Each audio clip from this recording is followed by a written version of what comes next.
Year is 1517. You are a monk in Germany, and there's this really annoying dude named Tetzel that's running around selling indulgences. What do? Start a reformation.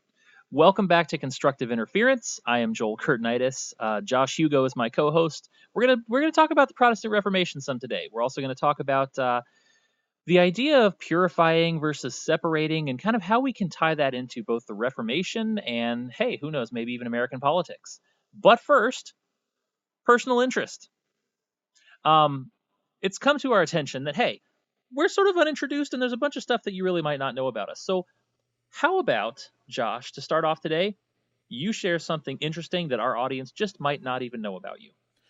Well, I'm sure my audience knows very little about me, but I'm not sure it'll be interesting. Uh, well, I was going to say one interesting fact about me that people might not anticipate is I voted for a Democrat once. I voted for Kate Clunan when I lived in Illinois, and by voting for Kate Clunan, the Democrat, I ensured that the Republican would win. Not directly, just that whoever I vote for always loses. So, Wow. you And don't. just like that, the search for a new co-host has begun. Oh man! No, Hey, I lasted for no. 3 episodes. It's a good run. I had a good run. No. It's good. It's good. Hey, no, that's I have thought about it a couple times. I have thought about it, especially because I live, or well, you know what? Now I'm in sort of the bluest part of Iowa. But up until lately, I'd lived in complete red country, and I thought, how funny would it be just to vote for a Democrat, just a sympathy vote, Um, and frankly, there are some people that are in there. There are some people on the right that potentially scare me more than your mainline Democrats. I will admit to that. Um, so, interesting fact about me. Or fact about me. I don't know about interesting again. I used to be, and sometimes am still, when there's not a lot going on, a total plant nerd. I grew up wanting to do, like, seriously, I thought landscape design was like the coolest thing. All the other kids were like reading children's books and everything in there. I was going over to the landscape section and getting, like, learning like the Latin names of all the different plants, and like, hey, Dad, I want to garden someday. Like all this stuff. I was a total plant nerd. And I could probably just get lost in the woods and catalog stuff for a long time. And there's probably a segment of our listening audience and my audience of my writing that would prefer that, honestly. Well, I think you'd outsurvive me in the apocalypse then, because I'd be out there eating all the poison mushrooms and things, and you'd be able to find the medicines. So I think we'd be. Oh my gosh. Okay. Poison mushrooms. Now I do have a fact to share with the audience. Okay, there are there are relatively few edible varieties of mushrooms, but in total there are thousands and thousands. I believe over 10,000 varieties of mushroom. Um, and one of the great questions of human history to me is, how did we survive all the toxic ones to find out which ones were edible? How many people died figuring out that mushrooms were edible after the first 900 people ate one and died? You know? Like, I'm imagining now some sort of a barbarian king who's assigned a mushroom eater to test them all. That's like a punishment for prisoners. You got to test the mushroom, and eventually they discover the good ones. That's probably the answer. if you ever decide to write fiction, I think there's your premise. The Mushroom King. All right. Yes, the Mushroom King. Yes. Oh dear. I guess depending on generation, that can mean something else. But True. we'll Yes. we'll Yes. stick with the we'll stick with the topic at hand. We should Speaking of segue the at this topic, time. Definitely time for a segue here. yes. Before we get in trouble, if DEA is listening, this is not what you think it is. No. So next week, Halloween, or I guess this coming week's Halloween. And a lot of people don't know that it's also Reformation Day. I alluded to this a little bit in the last episode, but October 31st is actually the day that Martin Luther nailed his 95 Theses to the door of the church and sparked the Protestant Reformation, which of course was then carried on by leaders like John Calvin as well. And Ulrich Zwingli, I think. I just always have fun with that name. But it was one of the most influential moments in at least Western history, and that's just doubtless.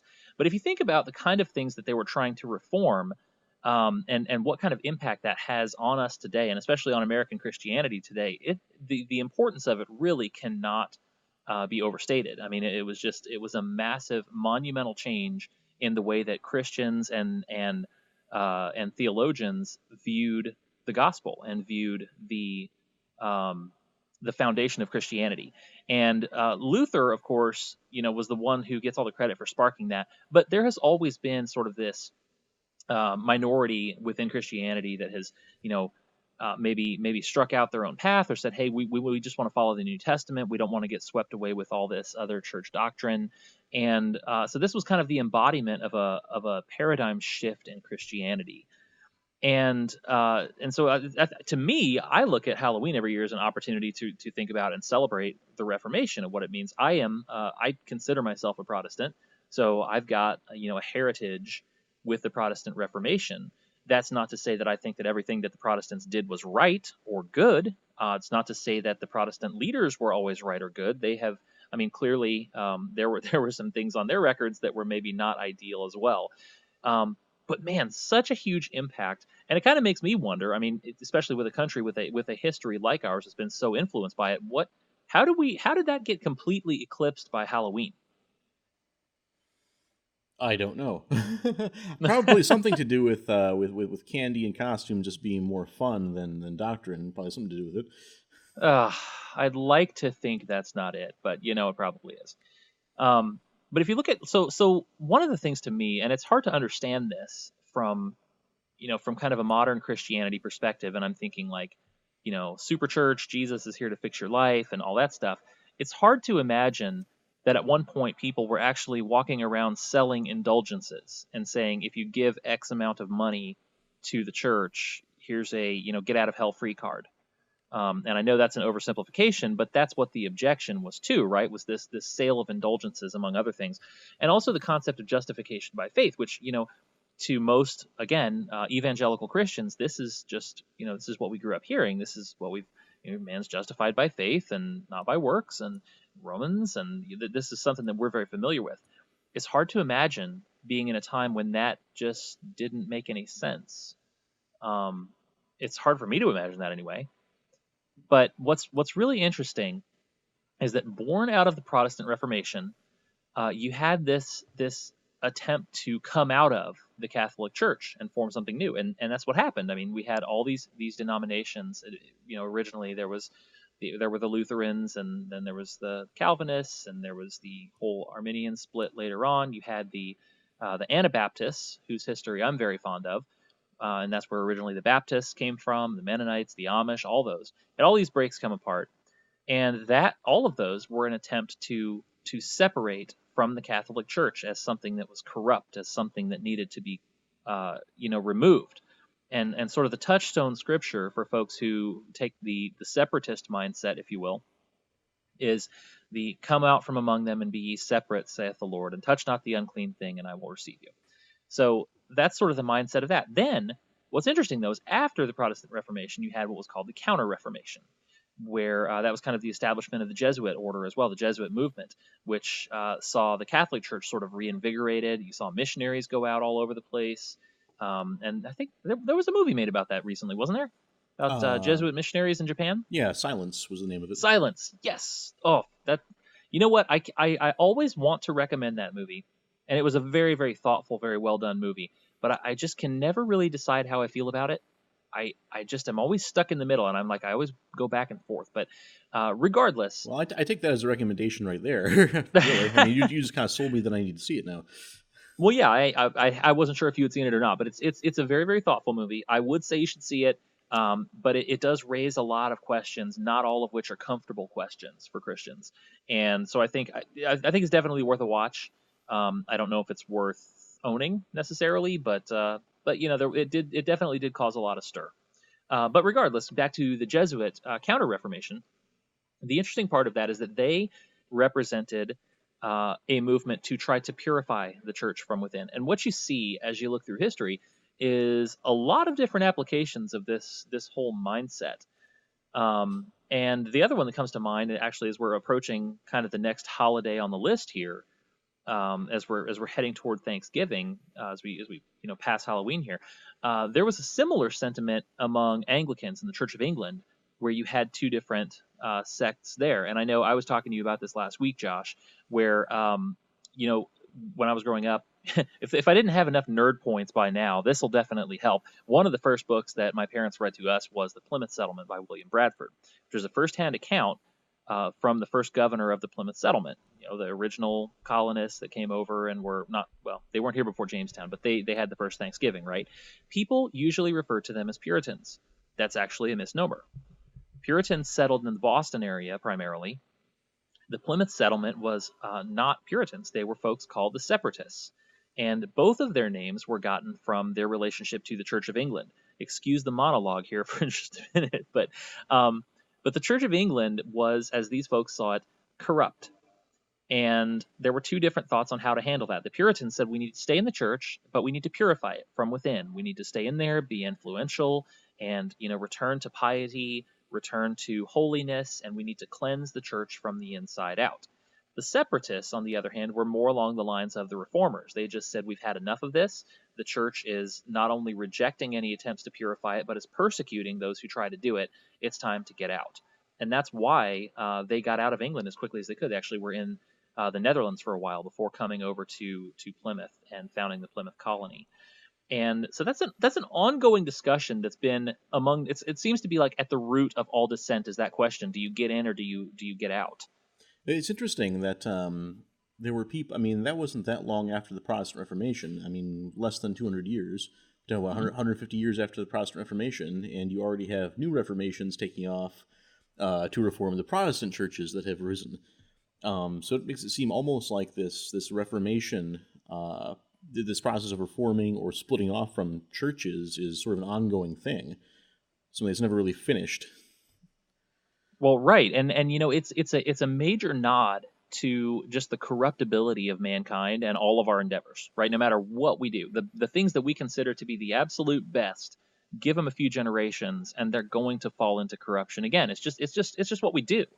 And like even if you look at the reformers themselves, to be fair about it, I mean, Martin Luther had a breakthrough revelation. He had a lot of great wisdom. The dude was also a total anti-Semite, like big time. I mean, among he had some really troubling quotes about what we should do to Jews and with Jews. I think it's I've got direct quotes here. Set fire to their synagogues or schools is what he recommended in On the Jews and Their Lies, which was something that he actually wrote. Wow. Okay. Yeah. No, seriously, the rabbis should be forbidden to teach on pain of loss of life and limb. That's Martin Luther. That's the hero of the Protestant Reformation. That's what he felt about Jews. Okay. And then, if you move over to Calvin, there is a highly publicized case in which he recommended someone to be burned at the stake for heresy in his little fiefdom of Geneva. And, at the time, Geneva was this sort of theological center. A competing theologian named Michael Servetus came into Geneva, began to teach contrary doctrine, and Calvin got the authorities involved, and the two would end up being burned at the stake. And it's funny because these folks are who we consider to be pillars of the faith. Clearly, they had blind spots, but it does set up. It sets up this continual thesis, antithesis, synthesis thing where you do, as you said, the reformers break apart. They start their own little churches and their own little denominations. And then within time, those become corrupt too, where, we're to the point now where so many of the American denominations that you look at, conservative Christians look at them and say, wow, I can't even go there with a good conscience, Well, it's interesting because the process you described there with these people who we think of as being heroes, having what we'll say warts, perhaps pretty big, disgusting warts on their character. If you look in the Bible, also all the kings of Israel and even some of the prophets were people who, while generally speaking you consider them to be heroes, they also had some serious areas of deficiency or of sin. Sometimes pretty shocking, gross sins. I mean, David and Bathsheba is your obvious go-to example of someone who's considered to be a very important and a godly leader who had some really big, gross warts on him.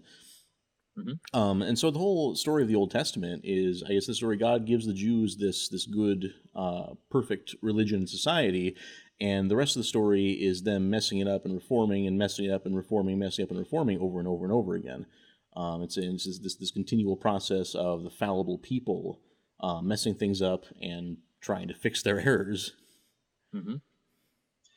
Well, yeah, and I think another example that I always think of is, the line of the kings of Israel and Judah. A lot of times they'll put a qualifier on their reign. Well, the ones that the Bible considers good kings, they'll say he did all this and he did righteously and he followed in the ways of David his father and he tore down the idols and but he didn't cut down the groves. They always kind of throw that out there. Like if there was one thing that they left undone, they would make sure to mention that. Hmm. And I think it's to show, even people when we are trying our best, even when we are doing our best, we're just clumsy. We're fallible and we're clumsy, and we don't always get it right.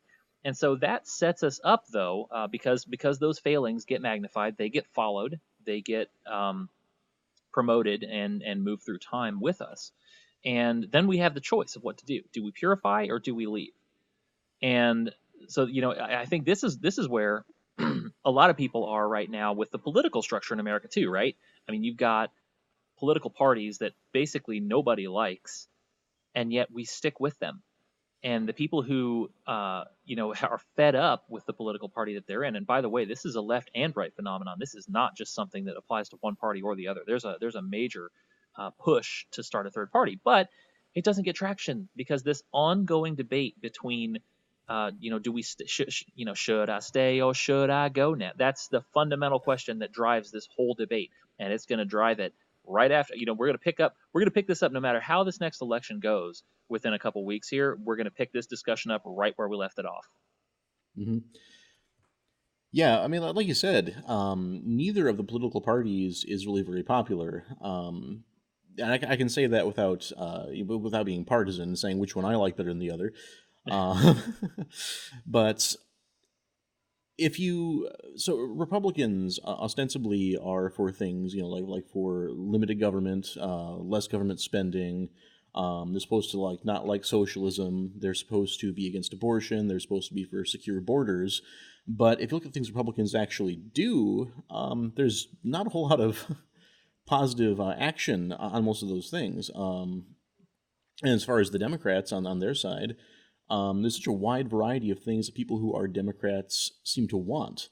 Some of them want socialism. Some of them don't. Most of them are pro-abortion, but not all of them are.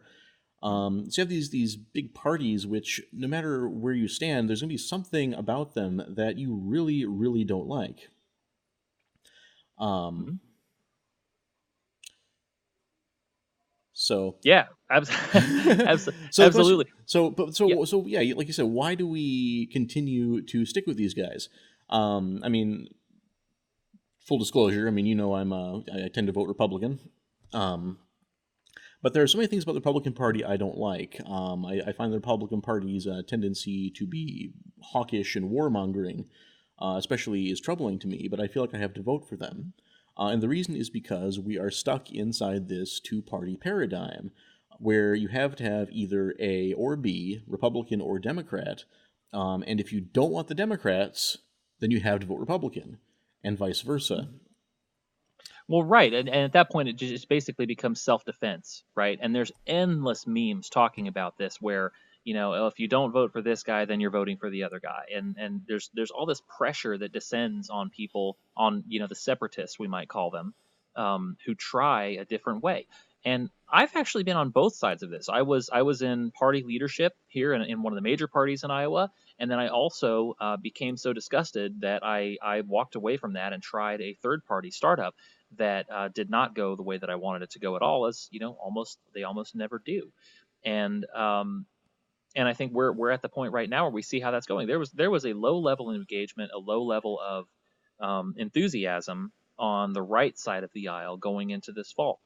There was a blue wave that was touted, and I think you started to see that, at least statistically and numerically, you started to see that break down around the Kavanaugh hearing. And it wasn't because people suddenly liked Republicans better. I mean, that there weren't a lot of policy reasons to drive that change, and it really it flew in the face of typical midterm trends where the party that's in power tends to lose seats and all that stuff. I mean, that remains to be seen if blue wave will pan out, but at least in the enthusiasm gap, there's a chance that it won't turn out that way at all. And a lot of it is because people who were in the middle or were on the fence or were just generally disenfranchised with the whole Republican Party and its Trumpian brand. which I admit is just the stinkiest thing to happen to the right in a long time. Um, but we looked at the Kavanaugh hearings, and a lot of us just said, "Wow." I mean, I as much as I can't stand some of the things on our side, I don't know if I can afford to let the opposition get power when they're doing things like this. And so then that just restarts the debate all over again. And you've got folks that are within the major parties begging you to come back because they're trying to purify from the inside and they need help. And then you've got, the other side, the people that are off in the third parties that are saying, "Hey, come join us. We desperately need your help. If we can just, reach critical mass, we will break the two-party system, etc." Well, purifying a party is really difficult because unless there's that bind where unless you have the will and the ability to walk away from the party, and by doing so, by depriving the party of your vote, to punish the party by walking away, unless you have the freedom to do that, your ability to reform the party is really quite limited. But on the other hand, with the way our electoral system is set up, if you do follow through, on your threat, if you do use that leverage you have over the party to walk away from it, then you're just, quote unquote, throwing your vote away. So with the way our electoral system is set up, What do you mean by that? well, throwing your vote away, we use in our country this, we call it the first past the post electoral system. And it's funny because that's the only system that we learn about in school. And until very recently, I wasn't aware that there were any other ways to vote other than first past the post. Mm-hmm. So first past the post, of course, just means that whoever you have, everybody votes for one candidate, and whoever gets the most votes wins. Which to us Americans sounds intuitively correct. Well, obviously you have to vote that way, but this system has some serious shortcomings. And probably the biggest one is that if you have more than two candidates, if two candidates are similar to each other, what they'll end up doing is just splitting the vote and letting the dissimilar candidate win. If you have candidates A, B, and C, and candidate A is very different, but B and C are different but sort of close to each other, they're sort of in the same ballpark, then B and C will have their votes split and A will win.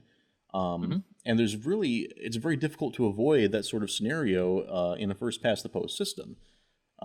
Right, and this is the complaint, right, against third party, not third, yeah, third parties in general, and in general elections, is that you have what some people call the Ross Perot effect, where Ross Perot runs, takes a significant percentage away from the Republican Party. Bill Clinton is swept into office, or who was Ralph Nader? Ralph Nader with the Green Party, and the reverse happened.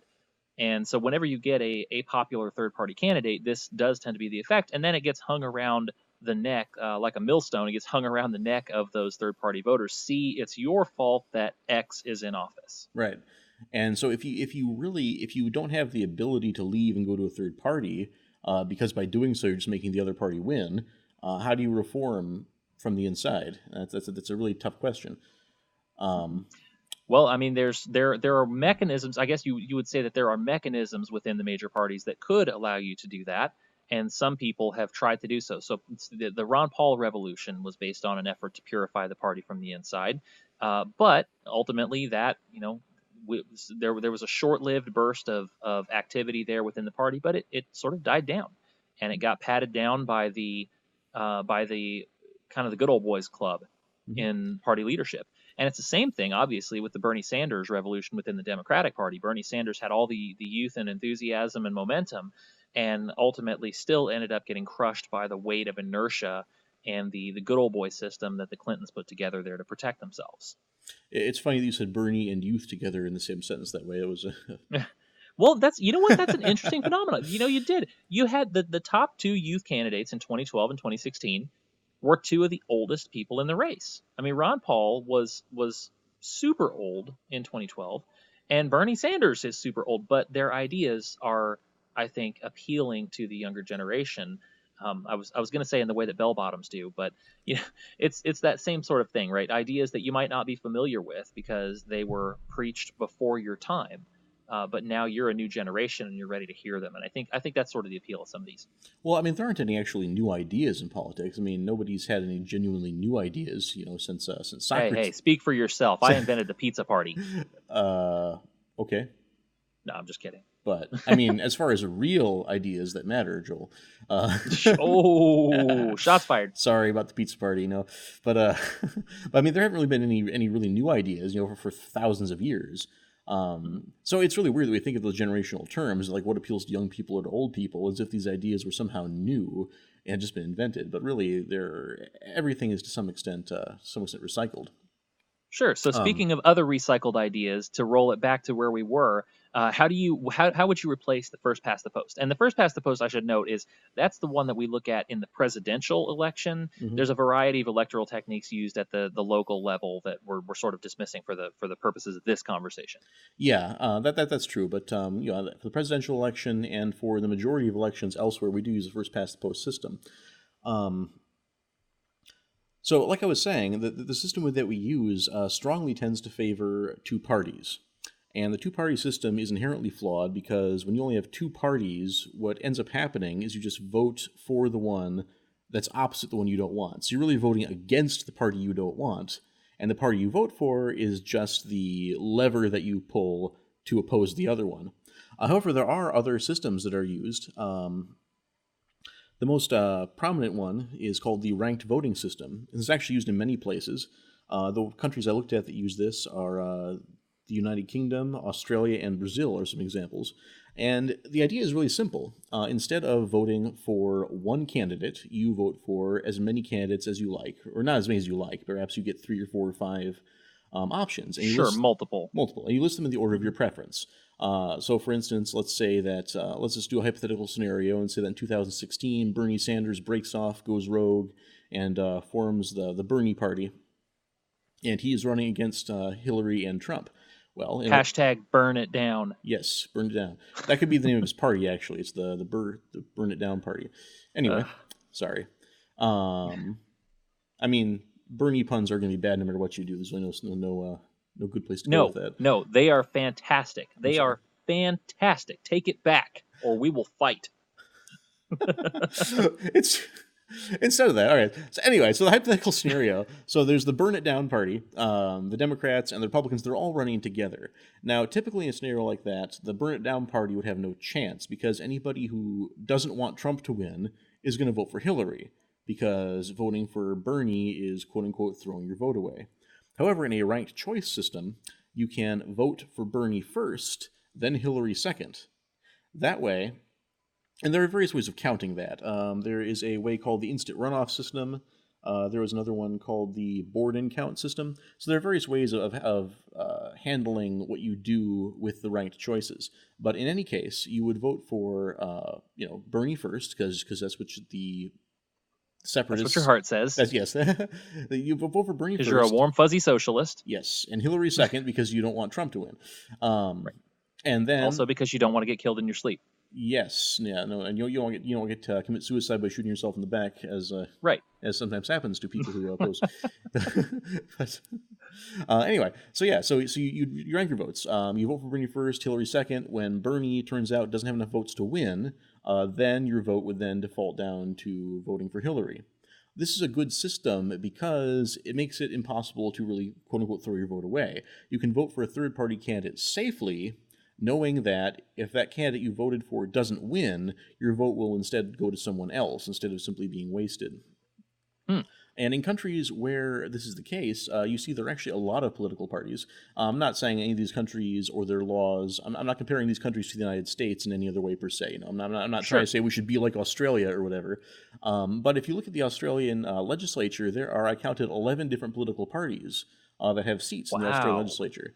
And if you look at the Brazilian legislature, there are actually over 30 political parties that hold seats in Brazil, Wow. as opposed to our two in America. Hmm.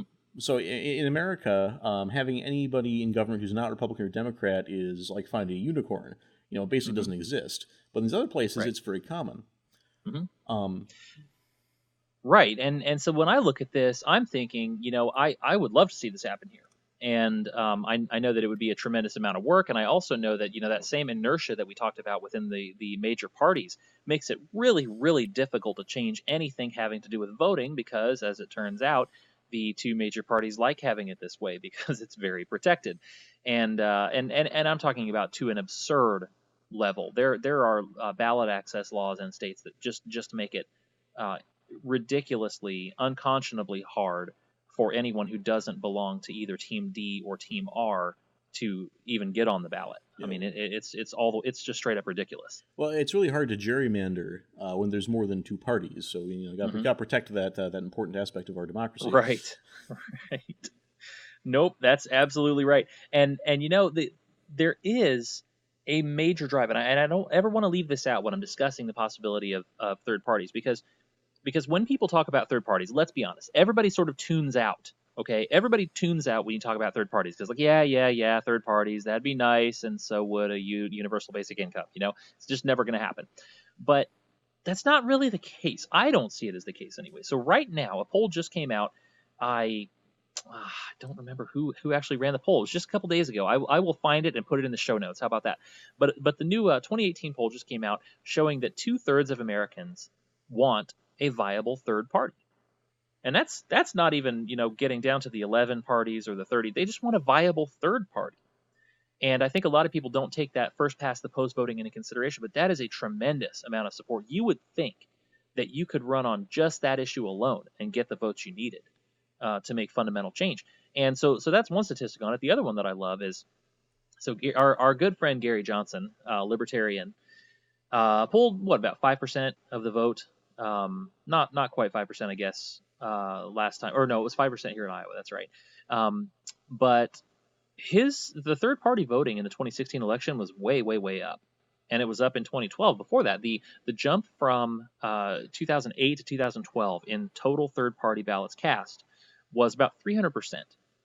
And the jump between 2008 and 2016 was 800%. And I think that's reflective not so much of an embracing of the fringe party platforms as much as it is just, one, disgust with the big two, and Frustration. two, right, frustration just boiling over, and then two, the tendency of younger folks, especially millennials and I think Generation Z folks now, to really be dissatisfied with anything that's not customizable.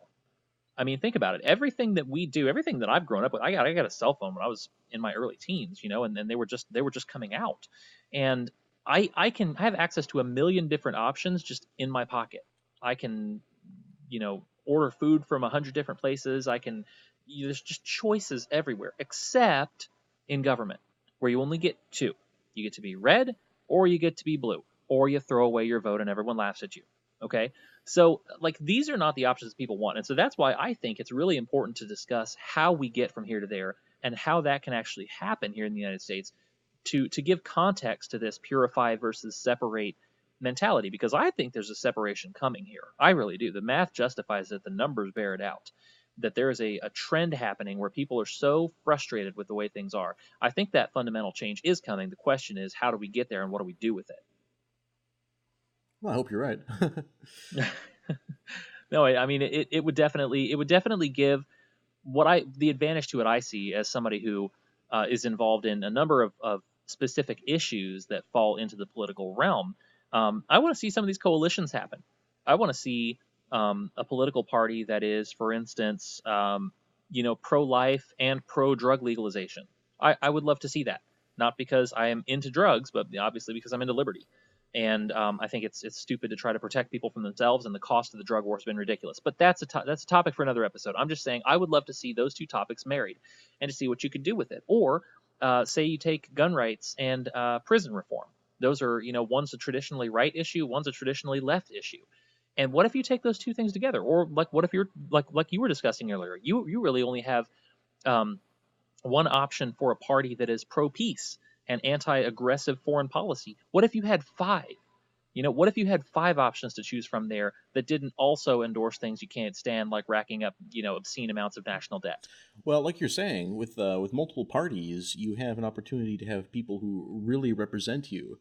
When I'm just voting against D, so I feel an R to vote against D, then I'm not really being represented by R in that case. And I think that really very few people are really represented by the people they vote for.